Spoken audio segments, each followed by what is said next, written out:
It's always game day in Cleveland. That's right. He's Daryl Ruiter. I'm Andy Baskin. Obviously, the shocking news that was released earlier today, Deshaun Watson out for the season. He'll need surgery. Again, it is always game day in Cleveland, brought to you by our friends at Smiley One and Bryant, Northeast Ohio's premier heating and cooling systems. Daryl, I think it took us all by a shock today. I started to worry a little bit when we didn't hear the MRI results a little bit faster. I was wondering, I actually thought that it was a high ankle sprain, and that was probably going to keep him out this week. But, man, that was a bombshell this morning. Yeah, that came out of left field. I mean, the Browns kept that buttoned up. Now, Deshaun, I'm blocked on Twitter, so I couldn't see anything he was posting there. But if he posted anything there, but like on Instagram, he posted a couple of Bible verses or prayers or whatever in the morning that were somewhat ominous. But I'll be honest with you, when I found out, I thought I was being punked. Like Really? Yeah, I couldn't believe it. But here's I got to read this. This is what I wrote in my brownie bites on Wednesday, because this is kind of the mood of everything.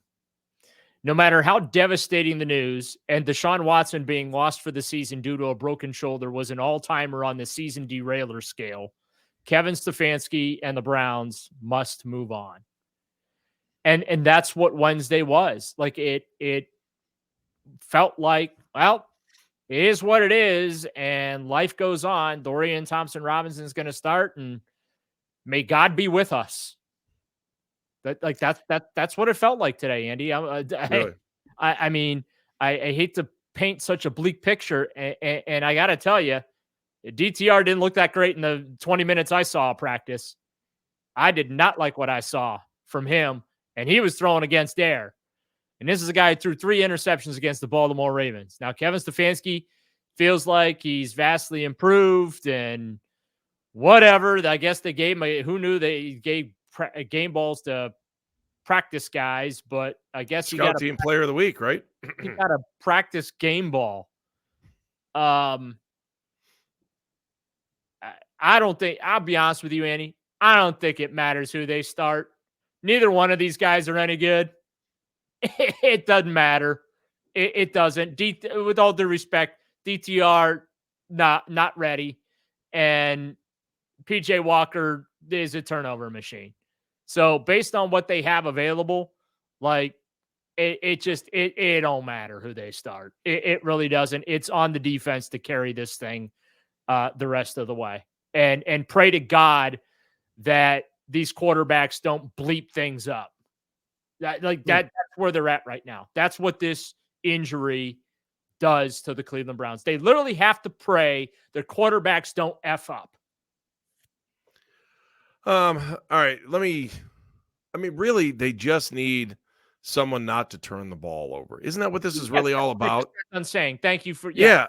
They have to pray these quarterbacks don't F it all up, because guess what? They've been trying without Deshaun to F it up, and luckily they've been able to win a couple of games. But yeah, that's where they're at. I mean, that is the unvarnished truth of this situation. That and Andrew Berry royally screwed up by trading Josh Dobbs. Royally screwed up by assuming Deshaun Watson was going to be available for all 17 games. And it's easy for me to say that in hindsight, but them's the facts, Jack. Welcome, and I'm just going to be, this won't kill our friendship. Do you wish you would have been screaming that when they made the trade in the beginning of the season? Because everyone came out of camp. DTR is a superstar. DTR, I heard one person say, if they release DTR or put him on the practice squad, he'll be gone in 24 hours. That was right out. Then that was a national name that said that. Yeah. And, I know it seems brutal that your quarterback is now in Minnesota that you could have had, but I didn't hear anybody up in arms when it happened. Nobody was freaking out then. Yeah, but that's the beauty of hindsight. We get to I know, but I mean, it's like Okay, man, if I would have invested in Apple, I'm such an ass for not doing that. Thank you. I Right, okay, exactly. right. If only I had like $100 back in 1980 to If you invest would have in just Apple. bought an Apple, like what you pay for an Apple phone now, if you would have used that money to buy stock when they first opened, you'd be a billionaire or something. I read that somewhere 100%. Yeah. on a So on a you can matchbook be or something. nuts, right? I don't, Daryl. I mean, I know for some reason I'm not as bleak on this as you are. I have a little bit more confidence in the fact that they're not telling DTR 20 seconds before the game that he's starting the game. We did see some of the things. Yes, Pittsburgh's defense is good. That's what scares me. But Pittsburgh's defense being good would have been good against Deshaun Watson too. So I mean, the running game has improved.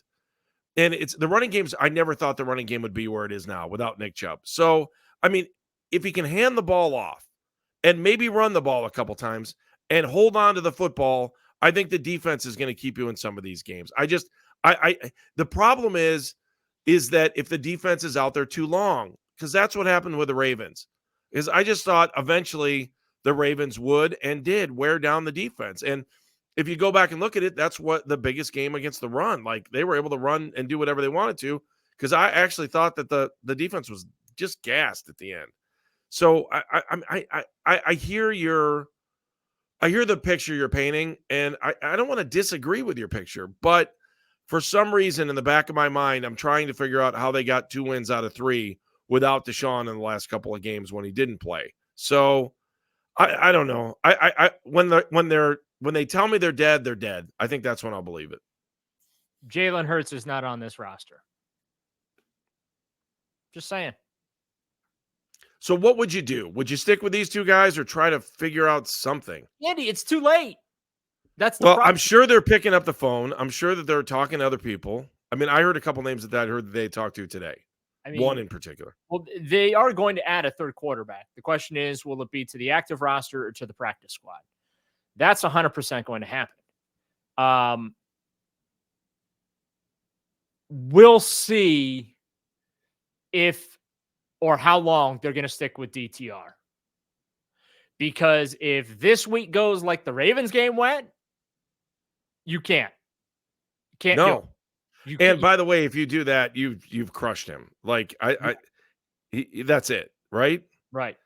For a 5th round pick, that's a lot of pressure. Although there are other teams starting rookie quarterbacks all across the league. He was underthrowing and overthrowing receivers on air today in practice. That's all I'm saying. Now, he might during team period, he might have had the greatest 11 on 11 that has ever been seen. He may look like he was in preseason, and I anticipate tomorrow that's what we're going to hear is how great he looked in practice. I'm telling you right now, he looked terrible throwing the ball on air. I'm sorry. It was like I was watching Spurgeon win and 26 other crappy ass quarterbacks that have come through here. The Browns have a massive quarterback problem right now. And look, I believe the DTR has talent. I just don't think this kid is ready. I don't. Like, I really don't think he's ready. But at the same time, like, I mean, PJ Walker's giving you 3 turnovers a game. So what do you have to lose by throwing DTR out there and giving him an opportunity? And look, I hope on Sunday this dude throws for 3-4 touchdowns, no interceptions, 250 yards, has the game of his life. The Browns beat the Steelers, all that. Like, that's what I hope for.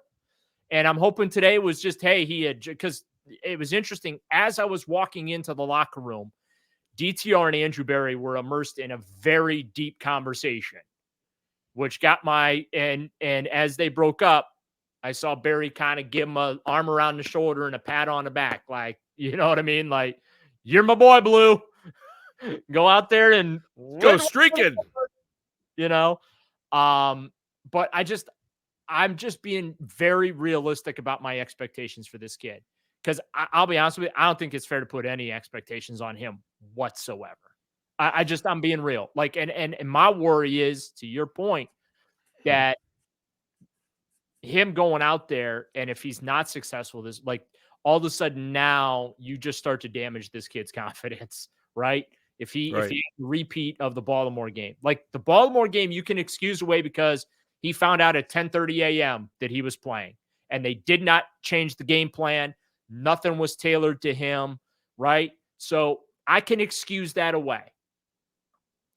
But now going into practice on Wednesday, it's all you, kid. You know what I'm saying? All the first team reps are you. All the prep work, the game plan is going to be written around you. But I'm really, really worried about this quarterback situation that the Browns find themselves in now, not having Deshaun Watson for the rest of the season. And we're going to get into it in the next segment. I can't believe Deshaun played with the injuries that he had. Unbelievable. It's always game day in Cleveland.